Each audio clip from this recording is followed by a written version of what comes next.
राम राम राम हरे हरे, हरे कृष्ण कृष्ण कृष्ण हरे हरे, हरे राम राम राम हरे हरे, हरे कृष्ण कृष्ण कृष्ण हरे हरे, हरे राम राम राम हरे हरे, हरे कृष्ण कृष्ण कृष्ण हरे हरे, हरे राम राम राम हरे हरे, हरे कृष्ण कृष्ण कृष्ण हरे हरे, हरे राम राम हरे हरे, हरे कृष्ण कृष्ण कृष्ण हरे हरे, हरे राम राम हरे हरे, हरे कृष्ण कृष्ण कृष्ण हरे हरे, हरे राम राम हरे हरे, हरे कृष्ण कृष्ण कृष्ण हरे हरे, हरे राम राम हरे हरे, हरे कृष्ण कृष्ण कृष्ण हरे हरे, हरे राम राम हरे हरे, हरे कृष्ण कृष्ण कृष्ण हरे हरे, हरे राम राम हरे हरे, हरे कृष्ण कृष्ण कृष्ण हरे हरे, हरे राम राम हरे हरे, हरे कृष्ण कृष्ण कृष्ण हरे हरे, हरे राम हरे हरे,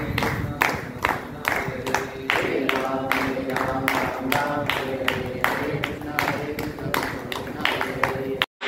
पुंडलीकवरदा विठ्ठल श्री ज्ञानदेव तुकाराम, पंढरीनाथ भगवान की जय, माऊली ज्ञानेश्वर महाराज की जय, जगद्गुरु तुकाराम महाराज की जय, शांती ब्रह्म एकनाथ महाराज की जय, सद्गुरु जोग महाराज की जय.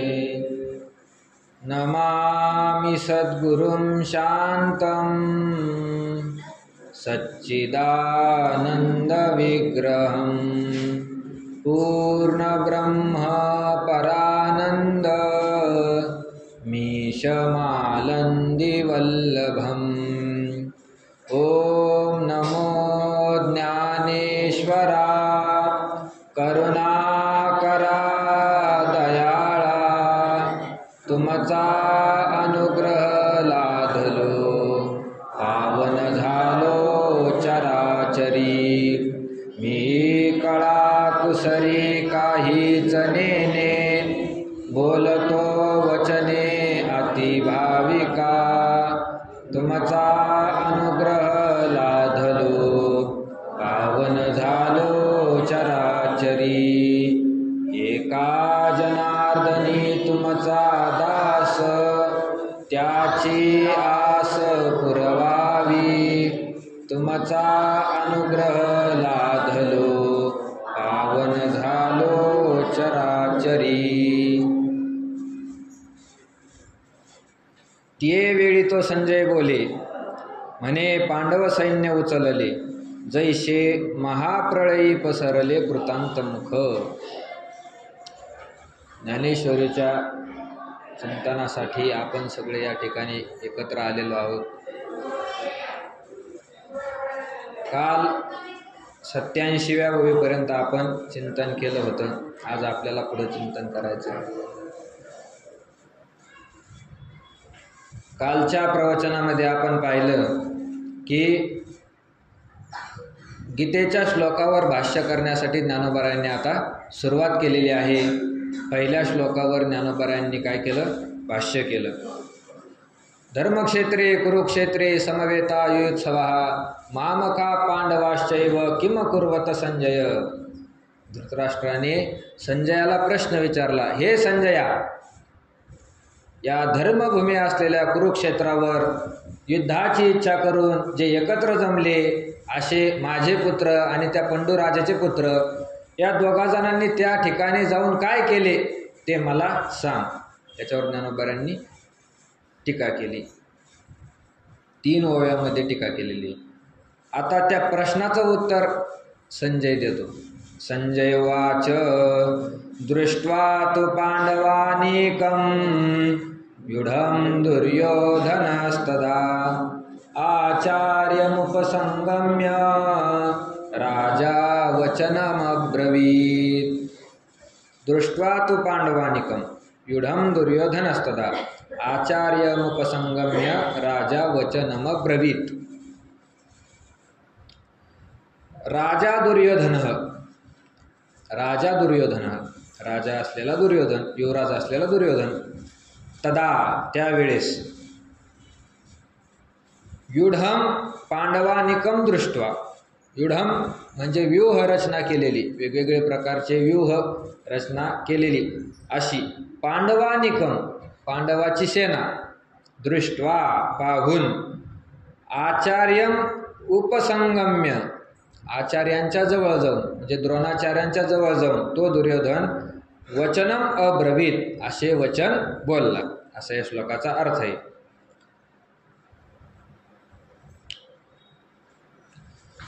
पश्येतां पांडुपुत्राणामाचार्य महतीं चमुं व्यूढां द्रुपदपुत्रेण तव शिष्येन धीमता. तिसरा श्लोक आहे. आचार्य, हे द्रोणाचार्य, तव धीमता शिष्येन द्रुपदपुत्रेन, तव म्हणजे तुमच्या, धीमता शिष्येन बुद्धिमान अशा असणाऱ्या शिष्याने, कोण शिष्य? द्रुपदपुत्रेन, त्या द्रुपदाचा पुत्र दृष्टद्युम्न, त्याने व्यूढाम व्यूह रचना केलेली,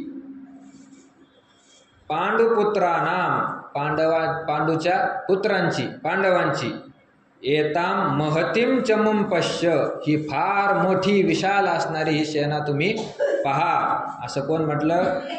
दुर्योधन म्हटला द्रोणाचार्याजवळ जाऊन. त्याच्यावर ज्ञानोबा भाष्य करतात.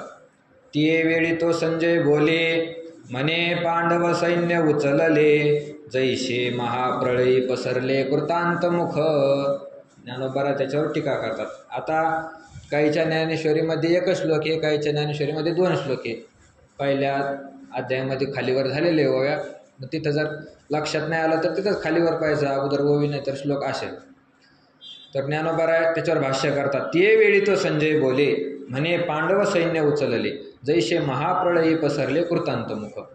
आता युद्धाकरता जे दोघं गेले होते, कौरव आणि पांडव, ते सैन्य घेऊन गेले होते युद्धाकरता. एकटे थोडे जात असतात, सगळं आपापलं सैन्यबळ घेऊन गेले. युद्धाच्या अगोदर दुर्योधनाला शकुनी मामाने एक युक्ती सांगितली होती.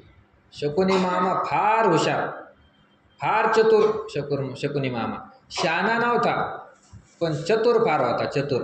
त्याच्या बुद्धीचा वापर तो दुरुपयोग करत होता, बुद्धीचा सदुपयोग त्याला करता आला नाही, बुद्धी फार होती त्याला, असा तो शकुनी मामा.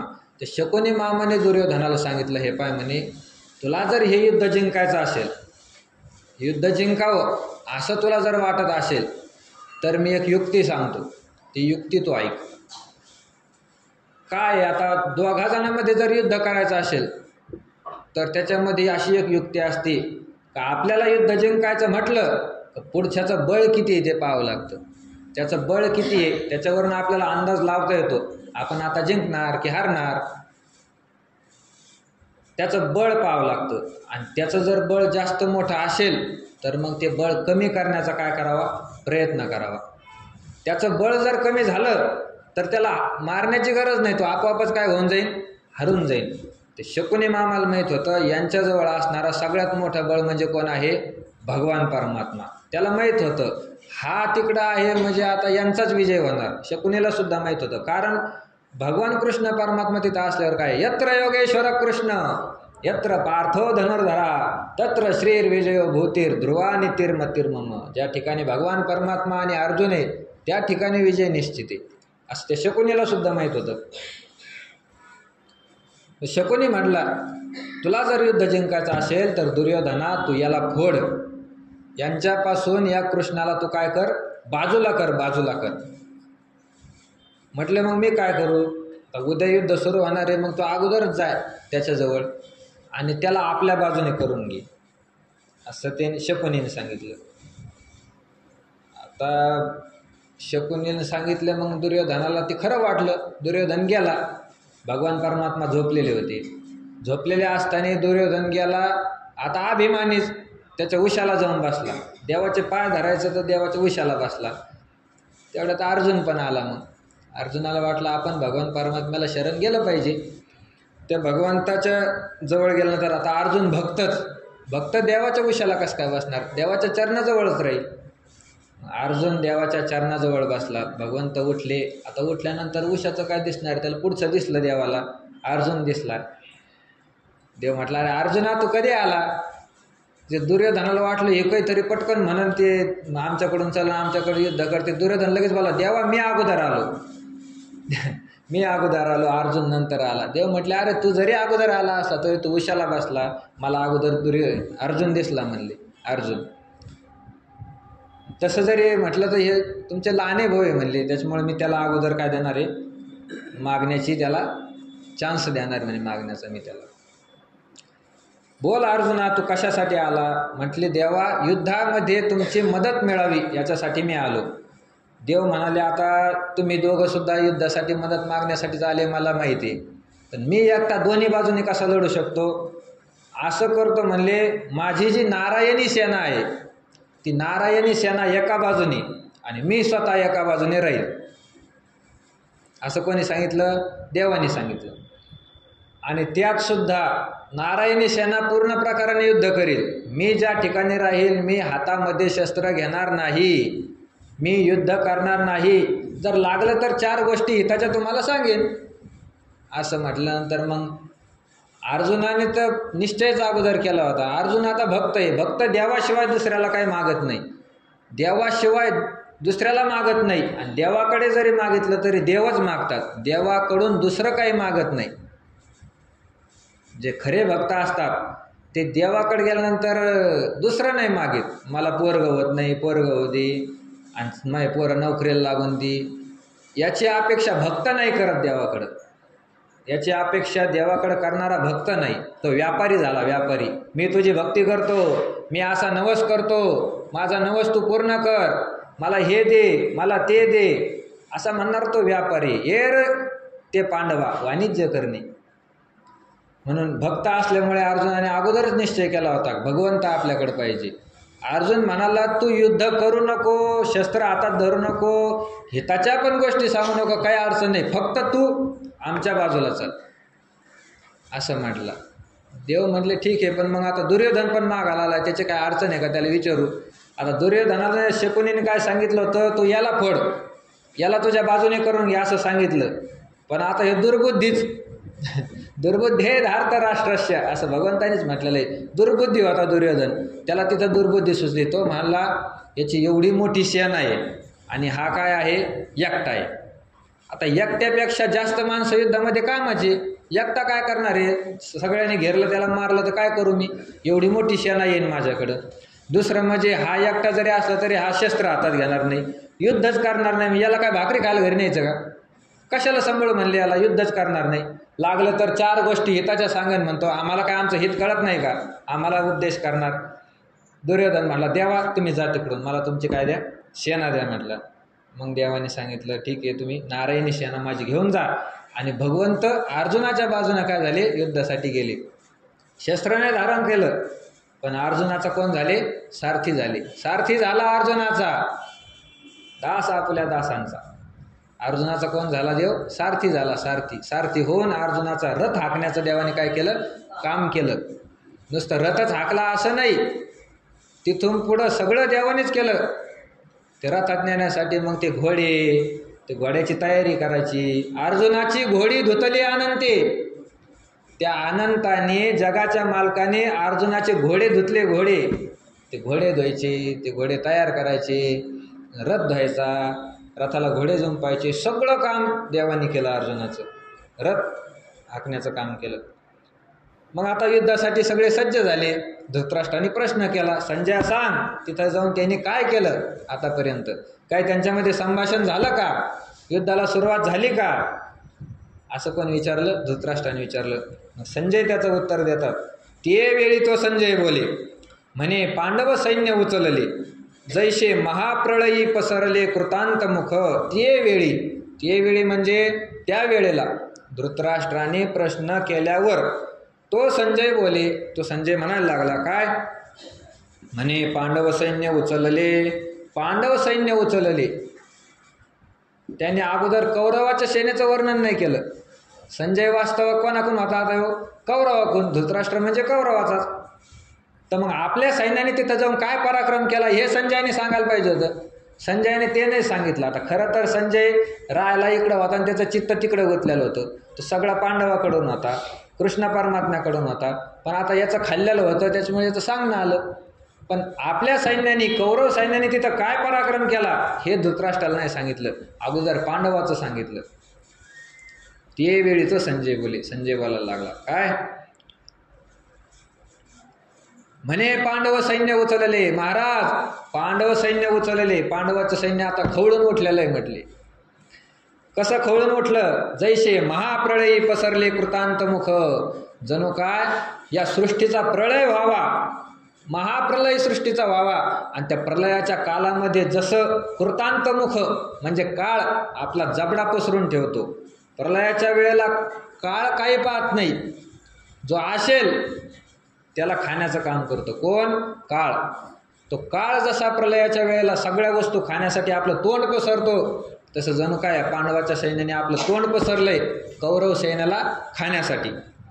जैसे महाप्रळयी पसरले कृतांत मुख, तैसे ते घनदाट उठावले एक वाट, जैसे उसळले काळ कुठ धरी कवन, तैसे त्याप्रमाणे ते घनदाट.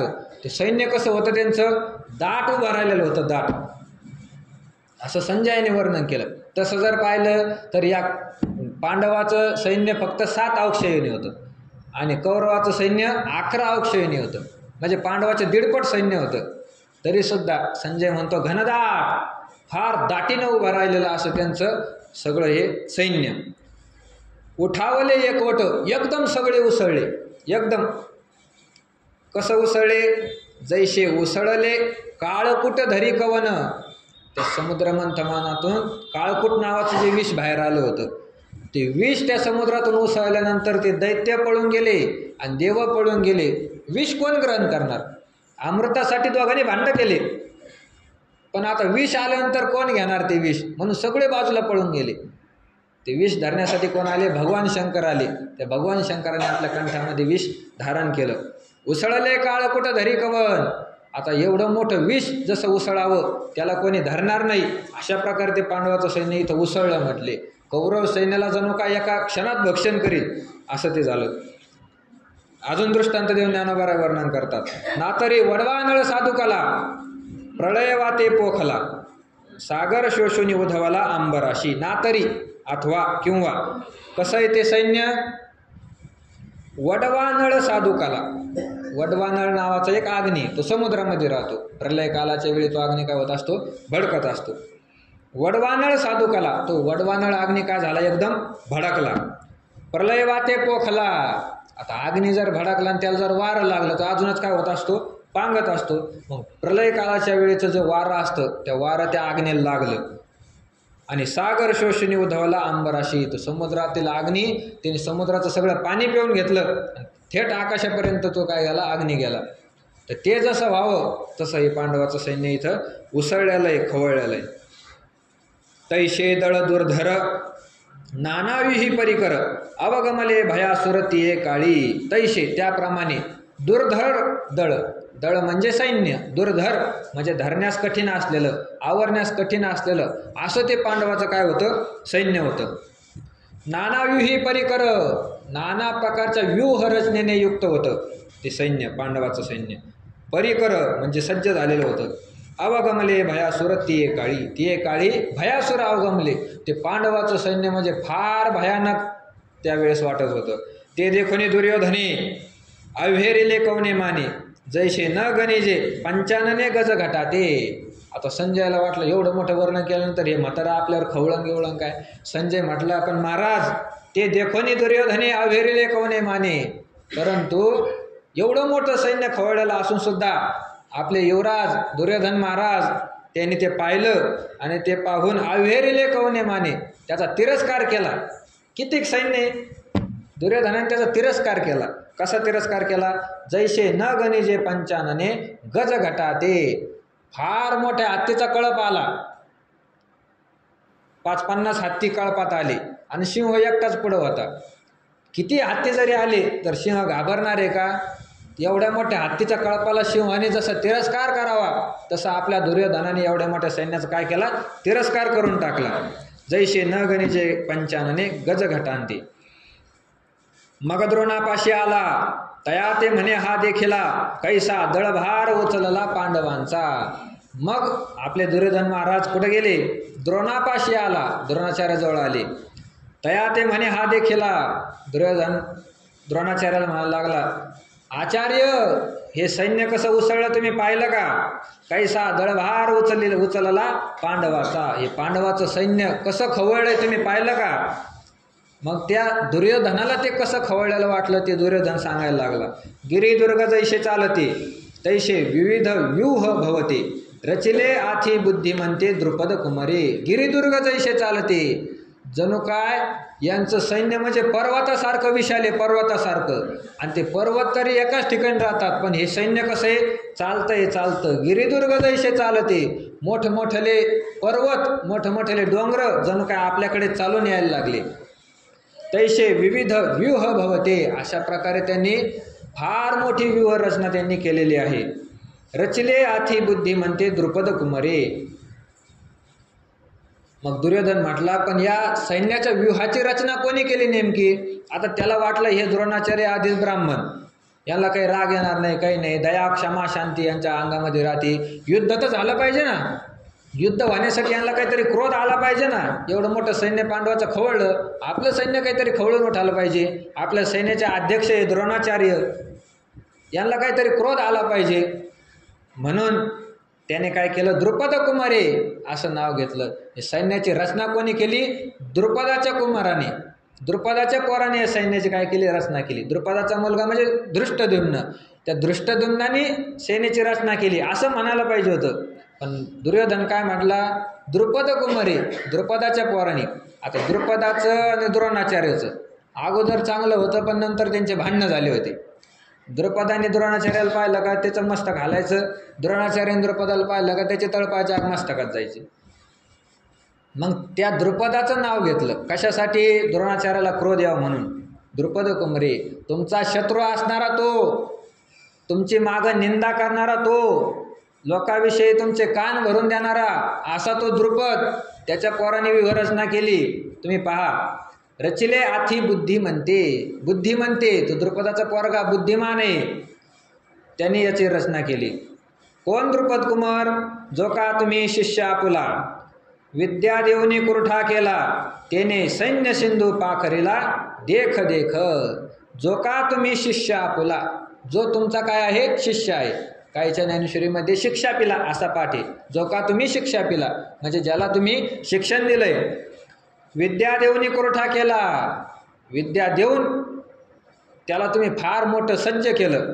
कुरठा केला म्हणजे विद्येचं वसतिस्थान केलं.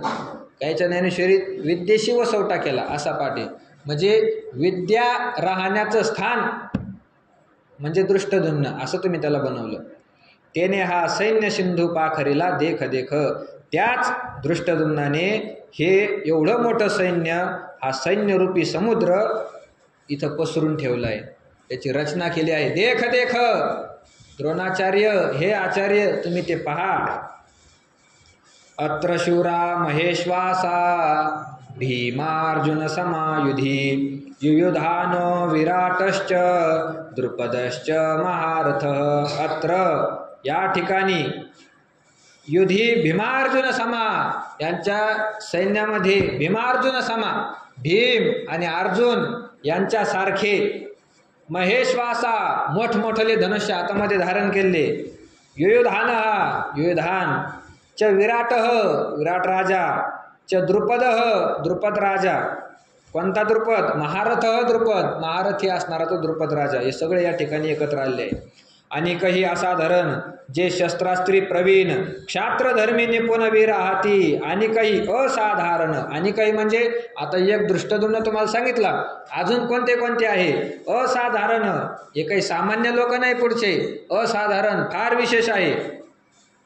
जे शस्त्रास्त्री प्रवीण, मोठमोठले शस्त्र अस्त्र चालवण्यासाठी हे काय आहे, प्रवीण आहे, पारंगत झालेले आहे. शस्त्र आणि अस्त्र चालवण्यासाठी पारंगत झाले. हाताने धरून जे मारतात त्याला शस्त्र म्हणायचं, आणि बाणाच्या द्वारे ज्याचे फेकल्या जातं त्याला अस्त्र म्हणायचं. असे शस्त्र आणि अस्त्र चालवण्यामध्ये पारंगत असलेली मंडळी.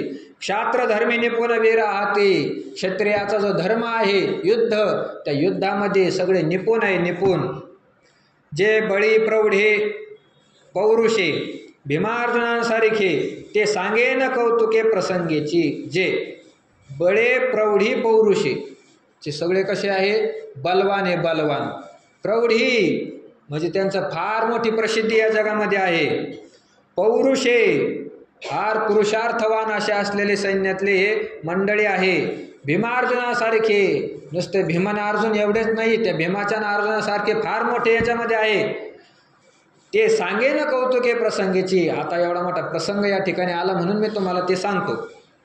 येथ युधान सुभट आला असे विराट महारथी श्रेष्ठ द्रुपद वीर. या ठिकाणी सुभट युधान, मोठा पराक्रमी असणारा हा युधान आलेला आहे. आला असे विराट, विराट आलेला आहे. महारथी श्रेष्ठ द्रुपदवीर, फार मोठा महारथी असणारा द्रुपदवीर या ठिकाणी आलेला आहे.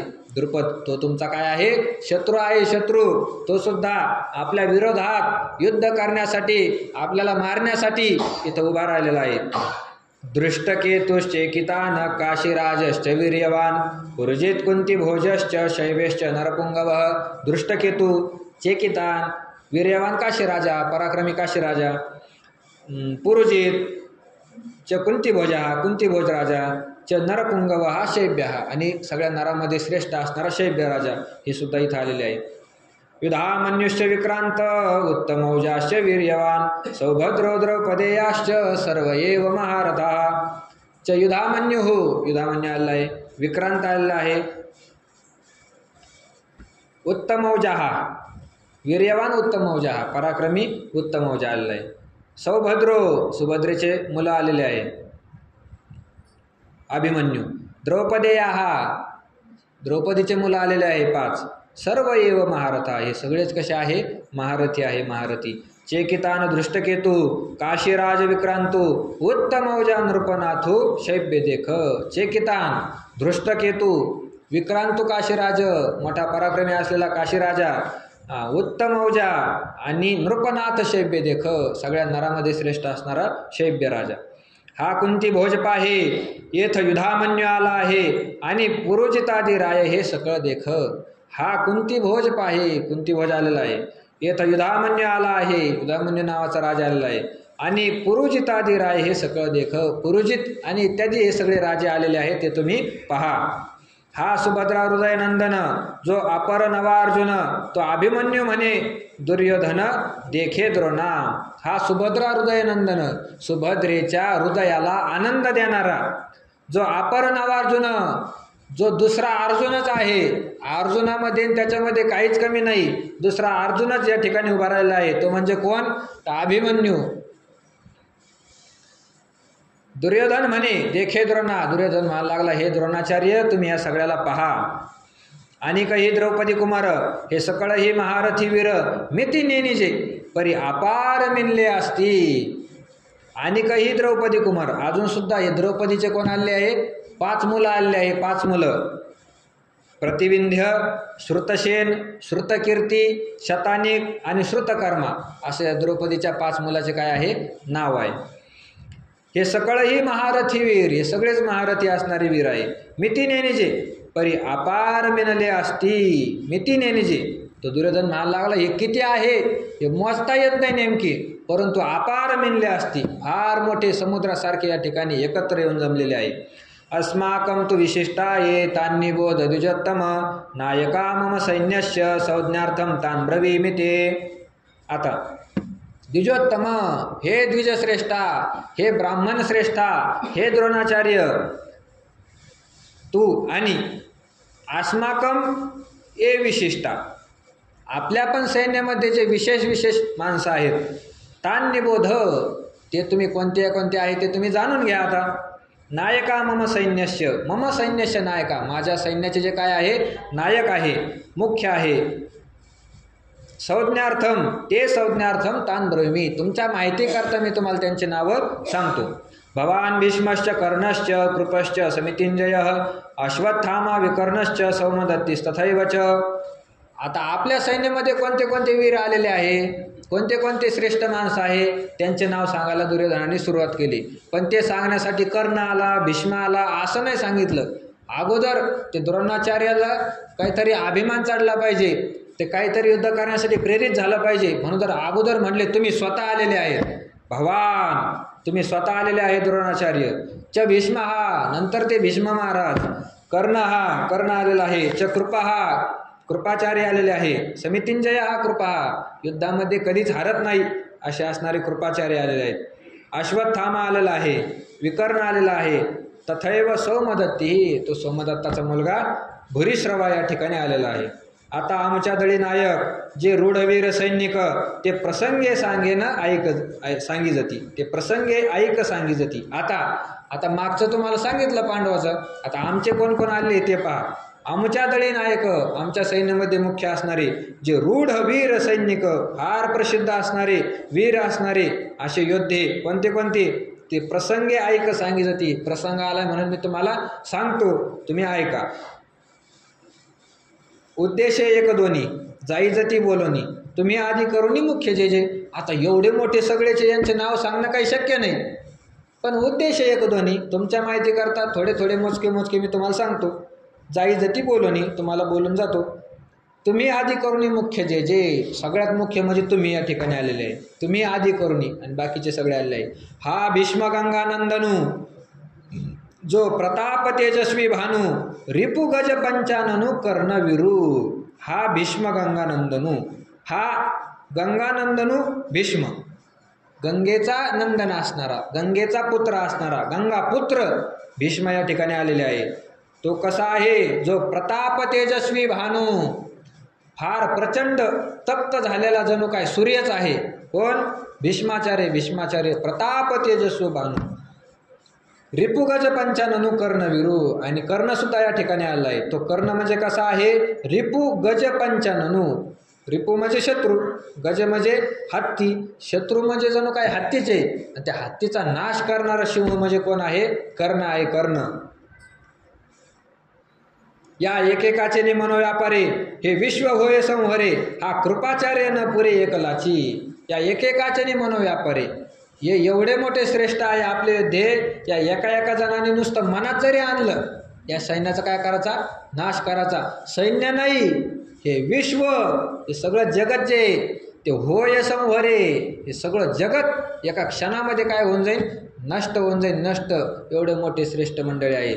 एकेकाचे मनोव्यापारे, एकाच्या जर मनात आलं तर हे विश्व होय संवरे, विश्वाचा संवार होऊ शकतो. हा कृपाचार्य न पुरे एकलाची. हा कृपाचार्य या ठिकाणी आले. एकटे कृपाचार्यच या पांडवाच्या सैन्याला काय आहे, पुरे एकटे कृपाचार्य या पांडवाच्या सैन्याचा नाश करू शकतात, यांना पुरणार नाही. हा कृपाचार्य न पुरे एकलाची. येथ विकर्णवीर आहे, हा अश्वत्थामा पैलप आहे, याचा आडदर सदाव आहे कृतांत म्हणी. या ठिकाणी विकर्णवीर आलेला आहे. हा अश्वत्थामा पैलप आहे, तुमच्या पलीकडे अश्वत्थामा उभा राहिलेला आहे. कोणता अश्वत्थामा, याचा आडदर सदाव आहे कृतांत म्हणी. काळ सुद्धा याची भीती अंतकरणामध्ये धारण करून राहतो, काळ सुद्धा घाबरतो, असा अश्वत्थामा या ठिकाणी आलेला आहे. चिरंजीव अश्वत्थामा. समितिंजय सौमदत्ती, ऐशे अनेकही बहुत आहाती, जयांची बळा मिती धाताही नेने. समितिंजय सौमदत्ती, युद्धामध्ये कधी न हारणारा सौमदत्ती, सोमदत्ताचा मुलगा भूरिश्रवा, तो आलेला आहे. ऐशे अनेक बहु आहाती, एवढेच नाही तर यांना सोडून असे यांच्याच पराक्रमाचे कितीक पण आहे. जयांची बळामिती धाताही नेणे, ज्यांचं बळ किती आहे हे साक्षात ब्रह्मदेवाला सुद्धा कळणार नाही. एवढे मोठे सैन्य, एवढे मोठे मुख्य सैनिक आपल्या या सेनेमध्ये आलेले आहे. जे शस्त्रविद्या पारंगत, मंत्रावतार मूर्त, हो का जे अस्त्र जात येथून रूढ. कसे आहे ते, हे शस्त्रविद्या पारंगत.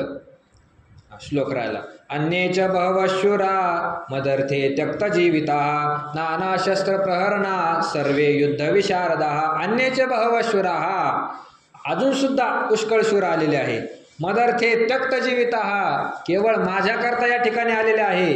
माझ्याकरता त्यक्त जीविता, त्यांनी आपल्या प्राणाची आशा सोडून दिली. आता युद्धामध्ये आपण जगन का मरण आशा सोडून दिली माझ्याकरता. असे अनेक लोक या ठिकाणी आलेले आहेत. नाना शस्त्र प्रहरणा, वेगवेगळे शस्त्र अस्त्र चालविण्यामध्ये पारंगत आहे. युद्ध विशारदा, हे सगळेच युद्धामध्ये विशारद आहे. विशारद जे शस्त्रविद्या पारंगत, शस्त्राची विद्या त्या विद्येमध्ये पारंगत आहे, प्रवीण आहे. मंत्रावतार मूर्त, जणू काय मंत्रच यांच्या रूपाने मूर्तिमंत स्वरूपात आलेले आहे. हो का जे अस्त्रजात येथून रूढ, किंवा हे सैन्य म्हणजे अस्त्रजात येथून रूढ, सगळ्या प्रकारचे अस्त्रशस्त्र यांच्यापासूनच पुढे निघालेले आहे. हे अप्रतिमल्ल जगी पुरता प्रताप अंगी परी सर्व प्राणे मजची लागी आरायले असती. दुर्योधन म्हणतोय द्रोणाचार्य हे अप्रतिमल्ल जगी, हे युद्ध कसे आहे, यांच्या पुढं दुसरा कोणी टिकतच नाही, यांना प्रतिस्पर्धी दुसरा कोणी भेटत नाही असे आहे. पुरता प्रताप अंगी, फार मोठा प्रताप यांच्या अंगामध्ये आहे. परी सर्व प्राणे मजची लागी आरायले असती, पण हे सगळे जे ते केवळ माझ्यासाठी आपल्या प्राणाची आशा सोडून या ठिकाणी आलेले आहे. पतिव्रतेचे हृदय जैसे पती वाचून न स्पर्शे, मी सर्वस्व या तैसे सुबटाशी. जसं एखादी पतिव्रता मावली असेल, तिचं हृदय पती वाचून न स्पर्शे, तिच्या हृदयामध्ये आपल्या पतीशिवाय दुसऱ्या मनुष्याचं काय होत नाही, स्मरणसुद्धा होत नाही. तिचं हृदय दुसऱ्या मनुष्याला स्पर्शसुद्धा करत नाही. त्या पतिव्रता माऊलीप्रमाणे हे सगळे कसे आहे, सुभट म्हणजे वीर लोक या ठिकाणी आलेले आहे. श्रेष्ठ पराक्रमी या ठिकाणी आलेले आहे. मी सर्वस्व या तैसे सुभटाशी, या वीर लोकांचं मी काय आहे, सर्वस्व आहे, केवळ माझ्यासाठी या ठिकाणी आलेले आहे. आमच्या काजाचे पाडे देखते आपले जीवित्व थोकडे ऐशे निरवधी चोखडे स्वामी भक्त. आमच्या काजाचे पाड, आमच्या या युद्धाच्या कार्याच्या इच्छेने, युद्धाचं कार्य आमचं पूर्ण व्हावं म्हणून देखती आपले जीवित्व थोडे, आपलं जीवित्व आपला प्राण, हा प्राणाला सुद्धा याने काय मानलं, कमी मानलं माझ्यापुढे. ऐशे निरवधी असे अमर्याद या ठिकाणी गोळा झाले आहे. चोखडे शुद्ध असे असणारे स्वामी भक्त, माझी भक्ती करणारे स्वामी भक्त असे असणारे या ठिकाणी आलेले आहे. झुंजती कुळकणी जाणती कळे कीर्तिशी जिती, हे बहु असो क्षात्र नीती येथोनिया. झुंजती कुळकणी जाणती म्हणजे युद्धामधलं चातुर्य सगळं ते जाणतात. कळे कीर्तिशी जिती, कीर्ती म्हणून जे काय आहे त्या कीर्तीला ते काय करतात, जिंकतात, कीर्तीला जिवंत करून ठेवतात कलेने. हे बहु असो क्षात्र नीती येथोनिया, हे असो आता क्षात्र नीती येथोनिया, क्षत्रियांची नीती, क्षत्रियांचा युद्ध धर्म जणू काय यांच्यापासूनच सुरू झालेला आहे. ऐशे सर्वा परिपुरते वीरदळी आमोते आता काय गणो याते आपार हे. द्रोणाचार्य म्हणतो ऐशे याप्रमाणे सर्वा परिपुरते, सगळ्या अंगाने हे काय आहे, परिपूर्ण आहे. वीरदळी आमोते, आपल्या दळामध्ये हे सगळे काय आहे, वीर आलेले आहे सैन्यामध्ये. आता काय गणो याते आपार हे, आता यांना काय मोजून बसू मी. हे सगळे अपार म्हणजे फार मोठे या ठिकाणी गोळा झालेले आहेत. अपर्याप्तम तदस्माकं बलम भीष्माभिरक्षितम पर्याप्तम तिदमेतेषां बलम भीमाभिरक्षितम. भीष्माभिरक्षितम, भीष्माकडून रक्षिलं गेलेलं, बलम म्हणजे आपलं सैन्य, अस्माकं बलम आपलं सैन्य, तत् अपर्याप्तम ते कसं आहे, फार मोठा आहे, फार विशाल आहे, या पांडव सैन्याचा नाश करणार आहे. तू परंतु भीमाभिरक्षितम, ते भीमाच्याकडून रक्षिलं गेलेलं, भीम ज्यांची रक्षा करतो असं ते येतेशाम बलम या पांडवाचं सैन्य पर्याप्तम फार थोडं आहे.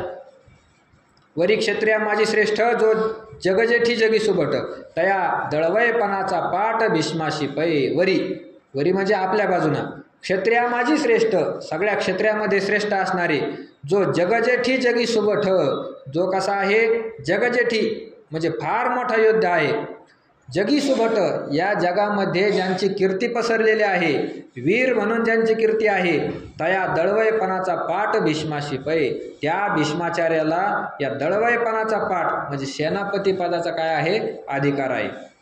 आता याचेनी बळे गौसले हे दुर्ग जैसे पन्नाशिले येणे पाडे थेकुडे लोकत्रय. आता याचेनी बळे गौसले, या भीष्माचार्याच्या बळाने गवसले एकत्र आलेलं हे सगळं सैन्य. ते कसं आहे? दुर्ग जैसे पन्नाशिले, जणू काय किल्लेच पसरलेले आहे. फार मोठे किल्ले दुर्ग या ठिकाणी पसरलेले आहेत. येणे पाडे थेकुडे लोकत्रय, यांच्या पुढे लोकत्रय थेकुडे, तिन्ही लोकसुद्धा कसे आहे? थेकुडे म्हणजे अल्प आहे.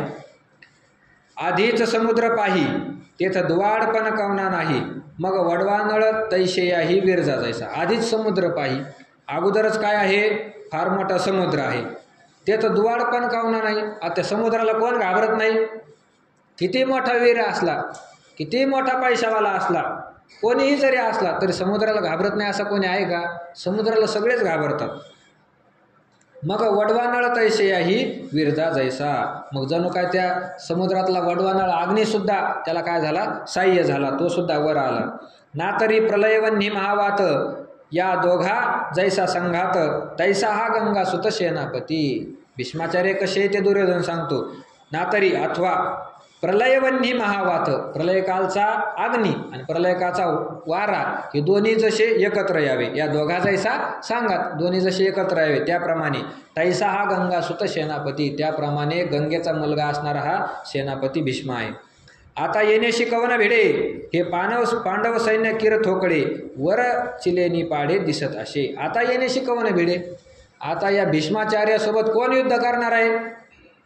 हे पांडव सैन्य किर थोकडे, हे पांडव सैन्य किती घे भीष्माचार्यापुढं? थोकडं कमी आहे. वर चिलेनी पाडे दिसत असे, आपल्या सैन्याच्या पुढे, आपल्या सैन्याच्या तुलनेने हे फार कमी आहे. वरी भीमसेन बेथू जो झाला असे सेनानाथू, ऐशे बोलोन्या मातू सांडिली तेने. वरी भीमसेन बेथू, वर त्यांच्या सैन्यामध्ये कोण आहे? बेथू भीमसेन, म्हणजे तो दांडगा भीम आहे. भीमाला दांडगा म्हणलं तिने. जो झाला असे सेनानाथ, तो दांडगा भीम, त्या आधीच त्याला खायचा सुमार नाही, एवढं मोठं खाऊन ते आता युद्धाला येणार, तो यांच्या सेनेचा काय झाला आहे? मालक झाला आहे, यांच्या सेनेचा सेनापती झाला आहे. आता सेनापतीच खाऊन झोपला तर बाकीचे काय युद्ध करणार आहे? दुर्योधन म्हणतोय. ऐशे बोलून या मात सांडिली तेने, असं बोलून त्या दुर्योधनाने आता बोलणं बंद केलं. अयनेषु च सर्वेषु यथा भागमवस्थिता भीष्ममेवाभिरक्षन्तु भवन्तः सर्व एव हि. आता दुर्योधन आपल्या जे सैन्यातले लोक आहेत त्या सैन्यातल्या लोकाला म्हणतो, काय म्हणतो? भवन्तः सर्व एव, तुम्ही सगळेजण, सर्वेषु अयनेषु, आपल्या सेनेच्या अग्रभागामध्ये तुम्हाला ज्या ज्या ठिकाणी यथा भागम अवस्थिता, ज्या ज्या ठिकाणी तुम्हाला उभं केलेलं आहे त्या त्या ठिकाणी अवस्थिता उभे राहून तुम्ही सर्व काय करा? भीष्मम एव अभिरक्षन्तु, आपल्या भीष्माचार्याचे तुम्ही काय करा? सगळ्या बाजूने रक्षण करा. मग पुनरपी काय बोले? सकळ सैनिका ते म्हणितले आता दळभार आपुले सरसे करा. मग ते सगळ्या सैनिकाला आपल्या म्हणाला, कोण? दुर्योधन. मग पुनरपी काय बोले? सकळ सैनिका ते म्हणितले आता आपुलाले दळभार सरसे करा. सगळ्या मुख्य ठिकाणी जे उभे केले होते त्यांना म्हणला आपलं सैन्य तुम्ही आता सज्ज करा, आता युद्ध करायचंय. जयाची या अक्षयिनी तेने तिया आरणी वर्गन कवन कवनी महारथिया. जयाजी या अक्षयिनी, ज्यांना ज्यांना जेवढी अक्षयिनी सैन्य दिलेलं आहे तेने तिया आरणी, त्या त्या ठिकाणी तोंडाला उभं राहून वर्गन कवन कवनी महारथिया, महारथी असणारे तुम्ही सगळे, तुम्हाला ज्या ज्या ठिकाणी उभं केलं त्या त्या ठिकाणी तुम्ही उभे राहा आणि तुमचं सगळं जे सैन्य आहे त्या सगळ्या सैन्याला तुम्ही काय करा? सज्ज करा, सज्ज. तेने ती आवरीजे भीष्मातळी राहिजे, द्रोणाते म्हणे पाहिजे तुम्ही सकळ. तेने ती आवरीजे, तुम्ही तुमच्या अक्षयने सगळं आवरून घ्यायचं. भीष्मातळी राहिजे, सगळ्यांनी काय करायचं? तुम्ही भीष्माच्या आज्ञेखाली राहायचं. भीष्मा जसे सांगतील तसं तुम्ही करायचं. द्रोणाते म्हणे पाहिजे तुम्ही सकळ. परत द्रोणाचार्याकडे गेला, हे द्रोणाचार्य आता तुम्ही सगळ्यात मोठे, तुम्ही करते धरते, तुम्ही सगळे यांच्याकडे लक्ष द्या, तुम्ही पा. हाची एक रक्षावा मी तैसा हा देखावा, येणे दळभार आघवा साचामुचा. दुर्योधन त्या सैन्यातल्या लोकांना म्हणतो, हाची एक रक्षावा, तुम्ही बाकीच्याकडे नाही पाहिलं तरी चालेल, पण या एकट्या भीष्माचार्याकडे तुम्ही लक्ष द्या, यांचं तुम्ही रक्षण करा. मी तैसा हा देखावा, जसा मी आहे तुमच्यासाठी तसं तुम्ही या भीष्माचार्याला पहा. येणे दळभा राघवासाचा आमचा. एवढं जर तुम्ही केलं तर आपलं सैन्य विजय झाला असं तुम्ही समजून घ्या. तस्य संजनयन हर्षम क्रुद्ध पितामह सिंहनादम विनद्योच्चै शंखम दद्मौ प्रतापवान. कुरुवृद्ध म्हणजे कुरुवंशामध्ये वृद्ध असणारे, म्हातारे असणारे, पितामह प्रतापवान पितामह, फार पराक्रमी असलेले पितामह भीष्म, त्यांनी काय केलं? तस्य हर्षम संजनयन, त्या दुर्योधनाचा आनंद वाढविण्यासाठी, दुर्योधनाचा आनंद वाढवीत काय केलं? उच्चैही, फार मोठ्या आवाजाने, सिंहनादम विनद्य, सिंह गर्जना करून, शंखम दद्मो, त्याने आपला काय केला? शंख वाजवला. या राजयाची बोला सेनापती संतोषला, मग त्याने केला सिंहनाद. आता एवढी मोठी स्तुती केल्यानंतर ते भीष्माचार्य काय झाले? प्रसन्न झाले या राजाच्या बोलण्याने. सेनापती संतोषला, भीष्म प्रसन्न झाले. मग त्याने केला सिंहनाद. मग त्या भीष्माचार्याने काय केली? फार मोठी सिंह गर्जना केली. तो गाजत असे अद्भुत, दोही सैन्यात प्रतिध्वनी न समात उपजत असे. त्यांनी केलेली गर्जना ही गाजत असे अद्भुत, फार भयानक अशी गर्जना केली, गाजायला लागली. दोन्ही सैन्यामध्ये प्रतिध्वनी न समात उपजत असे. त्याचा प्रतिध्वनी सुद्धा त्या ठिकाणी पुरत नव्हता. त्या दोन्ही आवाजाच्या योगाने प्रतिध्वनी त्या ठिकाणी उत्पन्न व्हायला लागला. तयाची तुलगासवे वीरवृत्तीचे थावे, दिव्य शंख भीष्मदेवे आस्फुरिला. तयाची तुलगासवे, आता त्याच्याच तुलनेने, मग त्यांची जी सिंहगर्जना होती त्या सिंहगर्जनाच्या तुलनेसारखेच वीरवृत्तीचे थावे, आपल्या वीरवृत्तीच्या बळाने दिव्य शंख भीष्मदेवे आस्फुरिला. त्या भीष्मांनी काय केलं? दिव्य शंखाचं आस्फुरण केलं, दिव्य शंख वाजवला. ते दोन्ही नाद मिनले, ते तर त्रैलोक्य बधिरीभूत झाले, जैसे आकाश का पडिले तुटोनिया. त्या ठिकाणी हे दोन्ही नाद मिनले. आता भीष्माच्या गर्जनेचा आवाज आणि त्यांच्या शंखाचा आवाज, हे दोन्ही आवाज एकत्र झाले. त्या आवाजाने त्रैलोक्य बधिरीभूत झाले. स्वर्ग मृत्यू पाताळ तिन्ही लोक बधिरीभूत झाले, बधीर झाल्यासारखे झाले. स्वर्गामध्ये पाताळ लोकांमध्ये सुद्धा त्याचा आवाज गेला. जैसे आकाश का पडले तुटून या, त्या लोकाला वाटायला लागले आकाश तुटून पडायला लागलं काय, एवढा मोठा आवाज कशाचा आहे. घडघडीत अंबर उचंबळत सागर, क्षोभले चराचर कापत आशे. अंबर घडघडीत, आकाश थरथर हालायला लागलं. उचंबळत सागर, समुद्र खवळायला लागले. क्षोभले चराचर कापत आशे, हे सगळं चराचर जगत क्षुब्ध झालं, थरथरा कापायला लागलं भीष्माचार्याच्या गर्जनेने आणि त्यांच्या शंखाच्या आवाजाने. तेने महाघोष गजरे दुमदुमी ताती गिरीकंदरे, तव दळा माझी रणतुरे आस्फुरिली. तेने महाघोष गजरे, फार मोठ्या त्या आवाजाने, गिरीकंदरे दुमदुमी ताती, सगळे डोंगर पर्वत हालायला लागले. तव दळा माझी रणतुरे आस्फुरिली. त्यावेळेला त्या सैन्यामध्ये सगळे रणतुरे आस्फुरिली, मोठमोठे वाद्य वाजायला लागले. ततशंखाश्च भैर्यश्च पनवानक गोमुखा, सहसैवाभ्यान्यंत सशब्दस्तुमुलो भवत. तत, त्या ठिकाणी शंखा हा, सगळेच जण आपापले शंख वाजायला लागले. चे भेर्या हा, भेरी, पनवानक मोठमोठे ढोल, गोमुखा हा, गोमुख्या, सहसा एव आभ्यान्यंत, सगळ्यांनी अचानकच एकदम सगळ्यांनी सोबतच वाजवले. स शब्द हा, तो आवाज, तुमुला हा अभवत, फार भयानक झाला. उदंड सैंघ वाजते, भयानके खा खाते, महाप्रळय जेथ धोकडाशी. उदंड सैंघ वाजते, फार प्रकारचे अशा असणारे त्या ठिकाणी वाद्ये वाजायला लागले. भयानके खा खाते, खा खाते म्हणजे कर्कश आवाज देणारे असे वाद्य. महाप्रळय जेथ धोकडाशी, ज्या ठिकाणी धोकडाशी महाप्रळय, फार बलवान असे असणारे जे वीरे, त्यांना सुद्धा महाप्रलय झाल्यासारखं वाटायला लागलं. कोणते कोणते होते? भेरी निशाण मांदळ, शंख कहाळा भोंगळ आणि भयासुर रणकोल्हाळ सुबटांचे. भेरी होत्या, निशाण, मांदळ म्हणजे नगारे वाजायला लागले, मोठमोठे ढोल पखवाज वाजायला लागले, शंख वाजायला लागले, कहाळा झांज वाजायला लागले, भोंगळ म्हणजे मोठमोठ्याला तुताऱ्या वाजायला लागल्या. आणि भयासुर रणकोल्हाळ सुबटाचे, ते वीर त्या ठिकाणी एकत्र झालेले ते सगळे मोठमोठ्याने आरडायला लागले. आवेशे भुजात राहटी, विसनेले हाका देती, जेथ महामद भद्र जाती आवरती ना आवेशे भुजात राहटती. ते सगळेच फार मोठ्या आवेशामध्ये आले, भुजात राहटी ती आपले दंड ठोपटायला लागले. थांबा तुम्ही आता, मारतोच एकमेकाला. तिकडे खवळायला लागले, इकडे खवळायला लागले. विसनेले हाका देती, सगळे आवेशाने एकमेकाला आवाज द्यायला लागले. दुर्योधन आवाज द्यायला लागला, भीष्माचार्य आवाज द्यायला लागले, तिकाडा भीमसुद्धा आवाज द्यायला लागला. भीम म्हणे एका घासात तुम्हाला खाऊन घेतो. जेथ महामद भद्र जाती आवरती ना, महामद जणू काय हत्तीला दारू पाजावी, आवरती ना, मग तो हत्ती जसा आवरत नाही तसं हे सैन्य झालेलं आहे. तेथ भेडांची कवन मात, काचया केर फिटत, तेने दचकला कृतांत अंगणे घे. आता या ठिकाणी फार मोठमोठे जे वीर पुरुष आहे तेच थरथरा कापायला लागले. ज्ञानोबा म्हणतात तेथ भेडांची कवन मात. आज जे अगोदरच भेकड होते त्यांचं काय आहे, उंदीर दिसल्यानंतर घाबरणारे असे सुद्धा ते सैन्यामध्ये गेलेले होते. तेथ भेडांची कवन मात, त्यांची काय गोष्ट सांगावी. काचया केर फिटत, काचया म्हणजे ते कच्चे लोक होते, ते केर फिटत, वावटळ येऊन त्याच्यात जसं केर उडून जाव, कचरा उडून जाव, तसे ते थरथर कापायला लागले. त्याने दचकला कृतांत अंग निघे. त्या ठिकाणी एवढं मोठं भयानक युद्धाची सुरुवात पाहून, युद्ध अजून चालू नाही झालं पण ते युद्धाचा आवेश पाहून काळसुद्धा त्या ठिकाणी दचकला आणि अंग निघे, काळसुद्धा आपल्या बाजूला जायला लागला, नको रे होऊन. एका उभयाचे प्राण गेले, चांगाचे दात बैसले, बिरुदाचे दादुले हे होता ती. एका उभयाचे प्राण गेले, काय काय तर भेकड होते ते आवाजाने उभ्या उभ्याच मरून पडले. चांगाचे दात बसले, चांगल्या चांगल्याच्या त्या आवाजाने दात खेळ्या बसल्या.